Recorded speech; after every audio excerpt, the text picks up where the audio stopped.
ஒரு டாக கொல்லும்னு நீங்க என்னைக்காவது வீடியோல பார்த்துருக்கீங்களா? இல்ல ஒரு யானைய துன்புறுத்துறத என்னைக்காவது வீடியோல பார்த்துருக்கீங்களா? நானும் பார்த்ததில்ல. நீங்களும் பார்த்துருப்பீங்கன்னு தெரியல. மேபி இருக்கலாம். 1, 2 இடத்துல பார்த்துருக்க வாய்ப்புகள் இருக்கலாம்.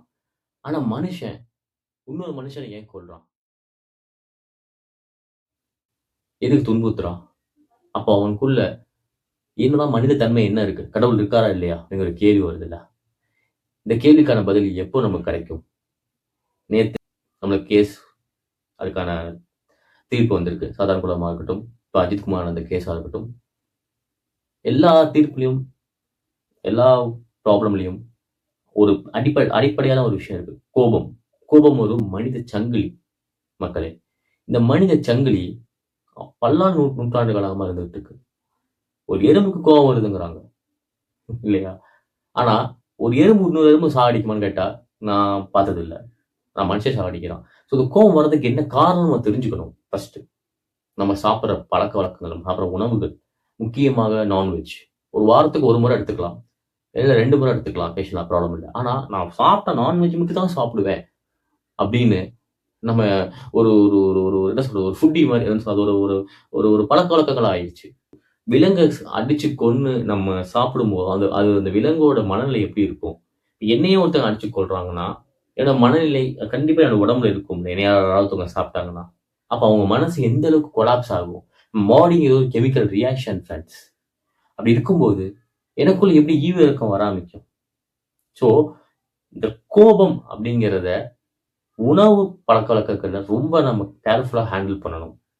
உணவு பழக்கவழக்கம் மட்டும் தானமா? இல்ல. 2வது சப்ரஸ்டு எமோஷன்ஸ். சின்ன வயசுல இருந்து சிறுக எனக்குள்ள இருக்கிற கோபம்.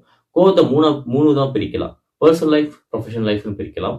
இன்னொன்னு வந்து நம்ம வாழ்க்கையில நமக்குள்ள நம்ம ப்ராசஸே பண்ணாம, நம்ம யாராவது அவமானப்படுத்தினா சீக்ரெட்டா வச்சுக்குவோம். இதெல்லாம் நடந்த வாழ்க்கையில நடந்த விஷயங்களா இருக்கும். இந்த 3 லைஃப் இருக்குல்ல. Personal, professional, secret life.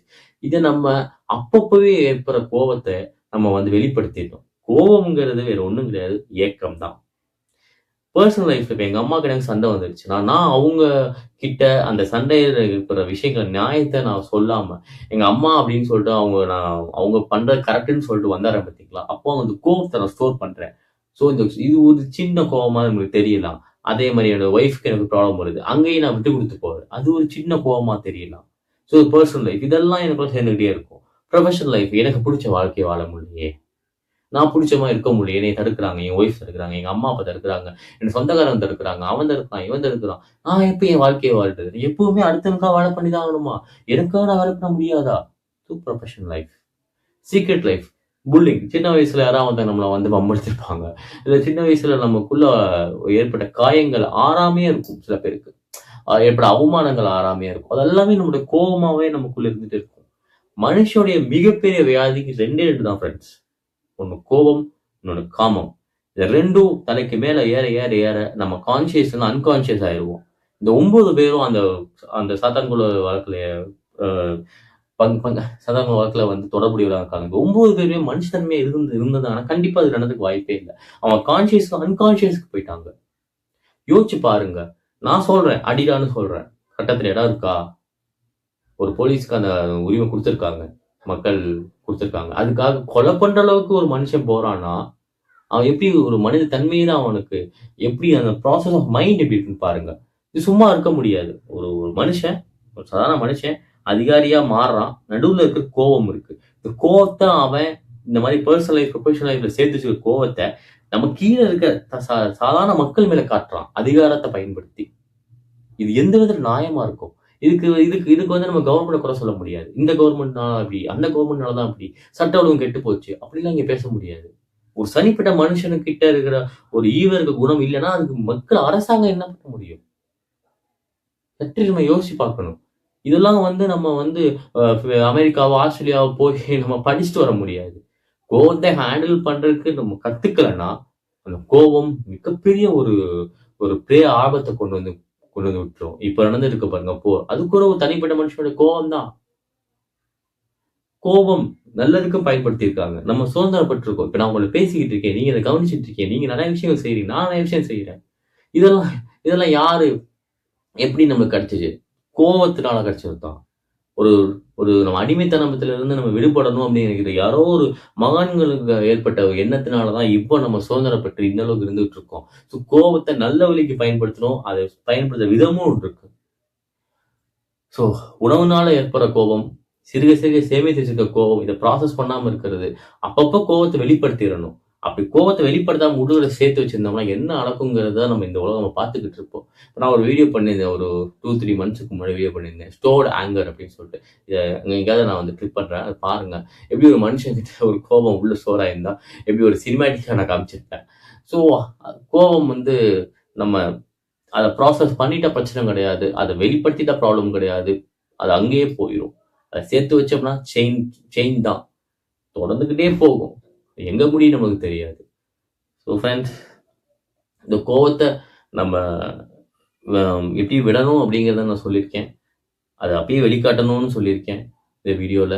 அது போக கோவம் எதனால சேருதுன்னு சொல்லியிருக்கேன். ஸோ இது உங்களுக்கு பயனுள்ளதா இருக்கும்னு நான் நம்புறேன். ஸோ நான் 15 மினிட்ஸ் மெடிடேஷன் பண்றேன். Hello all. 15 minutes mind body connection மெடிடேஷனுக்கு உங்களை எல்லாரையும் நான் வரவேற்கிறேன். கண்களை முடிக்கோங்க. கைகள் இது மாதிரி வச்சுக்கோங்க. இல்லை உங்கள் விருப்பம் சின்முத்திரை இல்லை இது மாதிரி க்ளோஸ் பண்ணி வச்சுனாலும் ப்ராப்ளம் இல்லை. ஸ்பைனல் கார்டு ஸ்ட்ரைட்டாக வச்சுக்கோங்க.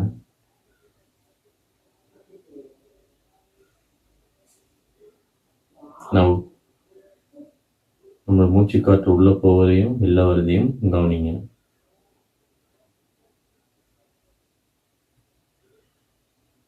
இயற்கையான மூச்சு காற்று.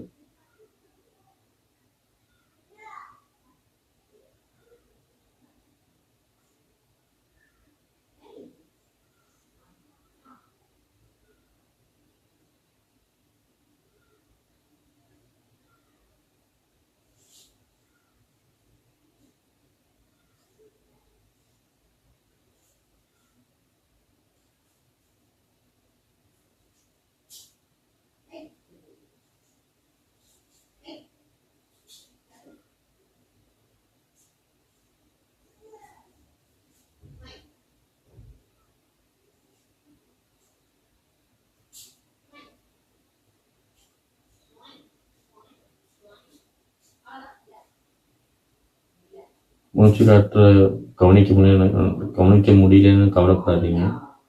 மூச்சு காற்றுக்கு நம்ம கவனிக்க ஆரம்பிக்கும் போதே மைண்டு பல தாட்டுகளை கொடுக்க தான் செய்யும். பாடியில் இச்சிங் ஏற்பட செய்யும் சில பேருக்கு. அதெல்லாம் வச்சு கவலைப்படாதீங்க.